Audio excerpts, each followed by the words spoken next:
బాగున్నారండి. కోనసీమ అనూష్ కిచెన్. మీరంతా ఏం చేస్తున్నారండి?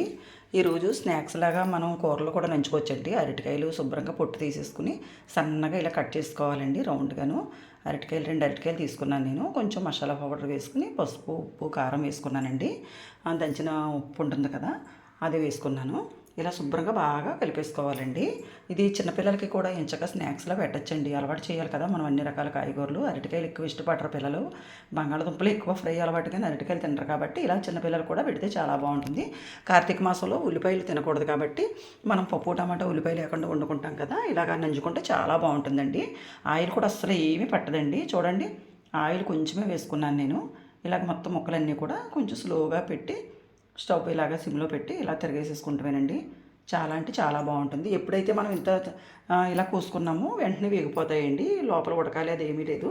సాంబార్లో కానీ పప్పు టమాటా రసం పెట్టుకుని అన్నింటిలో కూడా కార్తీక మాసంలో అయినా ఎప్పుడైనా నంచుకోవచ్చు.